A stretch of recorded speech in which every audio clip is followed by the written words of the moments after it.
ይሄ ሁሉ የምታዩት ሰው ይሄ ሁሉ የተደረደረ ሰው ፖፕ ላይ ያለ ሰው በዚህ ሰዓት ፖፕ ላይ እየሰራ ነው። ሰው ሁሉ አሁን ቲክቶክ ላይ የለም። ሰላም ተመልካቾች እንዴት ቆያችሁ? በዚህ የ3 ደቂቃ ቪዲዮ የፖፕ አከፋፈት ላሳያችሁ ነው። ብዙዎቻችሁ ከላይ ለቆቋችሁ ቪዲዮ ረዘምብኝ ያላችሁ ሙሉን ጨርሳችሁ ማየት ስላልቻላችሁ በዚች በ3 ደቂቃ ቪዲዮ እንዴት ፖፕን መክፈት እንደምንችል አሳያችሁ አለሁኝ። ይህ ቪዲዮ ይጠቅመናል ካላችሁ ላይክ አድርጉት። እናንተ አይጎዳችሁ፣ ለኔ ግን ይጠቅመኛል። መልካምነት ከዚህ ይጀምራልና ማለት ነው። ፖፕ አፕሊኬሽኑን ሰው ልኮላችሁ ካወረዳችሁት እሰዩ ጥሩ። ያ ያላከላችሁ ሰው $14 ስለሚያገኝ ማለት ነው።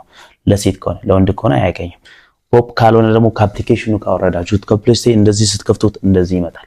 ፖፕ ለመክፈት በፌስቡክ መክፈት ይቻላል። በሎግ ኢን ብላችሁ በጉግል አድሬስ መክፈት ይቻላችሁ። እንደዚህ ወረድ ብላችሁ ደግሞ በስልክ ቁጥር መክፈት ይቻላል። ስለሆነ እኔ በጉግል ወይም ዛሬ በኢሜል አድሬስ ነው መክፈት የምፈልገው። እንደዚህ ስለው ጊዜ አክሴፕት ይለናል። በኋላ እንደዚህ ይከፍታል። እንደዚህ ከከፈተልን በኋላ ካሉን ከኢሜል አድሬሶቻችን ውስጥ ያስመርጠናል። እኔ ብዙ ኢሜል አድሬስ ስላለኝ ነው። ስልክ ቁጥር ከፈለጋችሁ ስልክ ቁጥራችሁ ልክ ቀደም ባሳየኋችሁ መሰረት በስልክ ቁጥር መጻፍ ነው። ስልክ ቁጥራችሁ ስትጽፉ ሜሴጅ ነው የሚልክላችሁ። ለየት ያለ ነገር የለም። ልክ እንደዚህ ሳደርገው የኢሜል አድሬስ ስም ይመጣልኛል። ለምሳሌ የኢሜል አድሬስ ስትጽፉ ስም ሳቅና ጫወታ ብሎ ይመጣል። እዚች ጋር የመጀመሪያ ደረጃ ፎቶ ነው። እዚች ጋር እንደዚህ ብለን ከመረጥናቸው ፎቶ መካከል ካዘጋጀነው ካለን ፎቶ አንዱን ነካና እንደዚህ ብለን ከገባን በኋላ አንድ ፎቶን መርጥለታለን። ለምሳሌ እኔ ዛሬ መክፈት የፈለኩት የሴት አካውንት ስለሆነ የሴት አካውንት ወይም በሴት ስም የሆነ አንድ ፎቶ መርጬ እመርጥለታለሁ። ይሄው መረጥኩለት። ከዛ ፕሪቪው ስለው ፎቶን ያስመርጠኛል።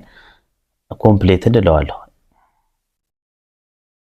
ፎቶን እንደዚህ አስተካክላለሁ። የሚታይ አሪፍ ፎቶ መሆን አለበት። አሁን ፎቶ መርጬለታለሁ የመጀመሪያ ደረጃ። ከዛ በኋላ እዚህ ጋር መጣችሁ ስም ነው። ስማችንን እዚህ ጋር ስናስተካክለው የፈለግነው ስም መጻፍ እንችላለን። እናንተ ይመቸኛል ያላችሁት ስም ትጽፋላችሁ። እኔ ስሙ በዚህ ሆነልኛል።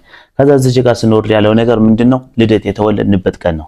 ለምሳሌ እኔ የተወለድኩበት ቀን ኖቬምበር 1993 ዓመተ ምህረት ነው በነጮች። ለምሳሌ እኔ የተወለድኩበት ቀን በፈረንጆች 1993 11 12 ነው። ኖቬምበር ላይ ነው የተወለድኩት። ከዛ ቀን የተወለድኩበት ቀን ሰጠዋለሁ። ከዛ በኋላ እዚህ ጋር በጭራሽ ሚስቴክ እንዳታደርጉ ጾታችሁን ፊሜል ከሆናችሁ ፊሜል፣ ሜል ከሆናችሁ ሜል፣ ፊሜልና ሜል ብላችሁ ቃይራችሁ ሞልታችሁ ብዙ ልጆች እየተቸገራችሁ ነው።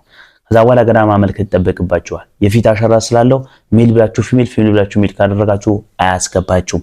በጣም ጥንቃቄ ይፈልጋል። ጾታችሁ በደንብ አሳያችሁ። ለምሳሌ እኔ በፊሜል ለመከፍተው እዚህ ጋር መጥቼ ፊሜል የሚለውን ስነካ ፊሜል የሚለው ያበራልኛል።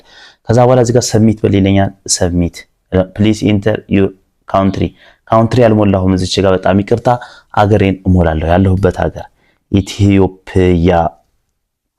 ከዛ ኢትዮጵያዊን ሞላሁ። ከዛ ከሞላሁ በኋላ ሰብሚት እለዋለሁ።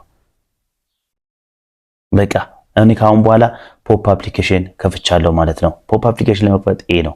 ከዛ በኋላ መሰረታዊ ነገር ያለው አንድ ነገር ነው። እዚች ጋር ከታች የምትመጡ 5 ነገሮች አሉ። 1 2 3 4 5 ይሄ ማስታወቂያ ነው።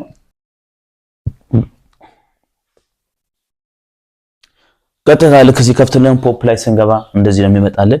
ይሄ ሁሉ የምታዩት ሰው ይሄ ሁሉ የተደረደረ ሰው ፖፕ ላይ ያለ ሰው በዚህ ሰዓት ፖፕ ላይ እየሰራ ነው። ሰው ሁሉ አሁን ቲክቶክ ላይ የለም፣ ዩቲዩብ ላይ የለም። ፖፕ ላይ ሁሉም ሰው ነው የሚሰራው። ተመልካችም ይሰራል፣ አመልካችም ይሰራል፣ ሰሪም ይሰራል። ስለሆነ ይሄ ነው። ከዛ በኋላ 2 መሰረታዊ ነገሮች አሉ። ይሄን ከከፈታችሁ በኋላ 2 ነገሮች ማድረግ ግዴታችሁ ነው። የመጀመሪያ ደረጃ እዚች ጋር እቺን 3 ነጥብጣባ ሆም ላይ ትገባላችሁ። ይሄ ላይቭ ነው፣ ይሄ ፓርቲ ነው። ይሄ ደግሞ እንደ ቲክቶክ ቪዲዮና ፎቶ የምትለጥፉበት ነው። ይሄ ደግሞ ሜሴጆች የምትጻጻፉበት ነው። ይሄ ደግሞ ሆም ፔጅ የራሳችን አካውንት የምናስተካክልበት ነው። ሆም ፔጅ እቺን እንለካታለን አንድ ጊዜ። ይሄን ስንለካት ያው ሳቅና ጨዋታ ብሎ ስም ይመጥቶልኛል። እዚች ጋር ደግሞ ፎቶ ይመጥቶልኛል፣ ጾታ ይመጥቶልኛል። ያለው ነገር በዚህ ልክ ይመጣልኛል ማለት ነው።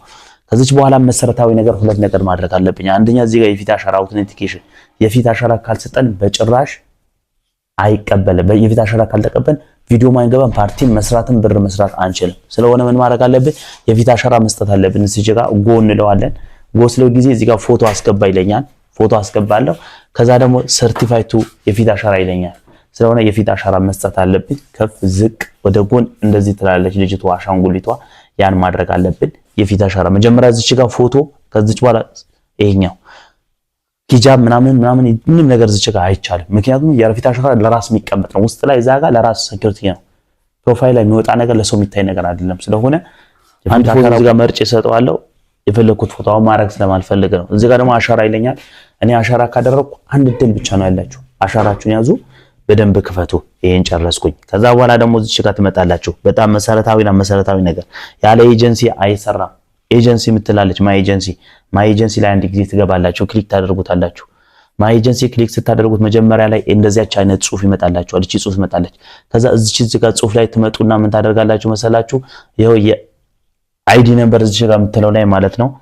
እዚህ ጋር የምትሞሉት ልንገራችሁ 46 80 46 23 አያችሁ 46 80 46 23 ሲላችሁ ኤጀንት ቸሩ ዋና ሚል ይመጣላችኋል። ኤጀንት ቸሩ ዋና ይሄን ሲመጣላችሁ ጊዜ ፕሊስ ኢንተር ኤጀንት አይዲ ይላችኋል። እዚህ ጋር ተነኩታላችሁ። እሱን ስትነኩት ኮንፊርም ይላችኋል። ኮንፊርም ይላችኋል። ከዛ በኋላ ኮንግራቹሌሽን እንኳን ደስ ያላችሁ ኤጀንት ተመዝግባችኋል፣ ኤጀንት ይዛችኋል፣ ቸሩ የሚባል ኤጀንት አላችሁ ይላችኋል። ያለ ኤጀንት ስለማይሰራ ማለት ነው። በዚህ ልክ አድርጋችሁ ክፈቱ፣ የፊታው አሻራ ስጡ።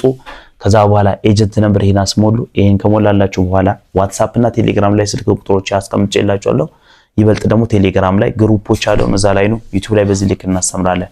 በጥሩ የፖፕ አከፋፈት ይሄድ ይመስላል ማለት ነው።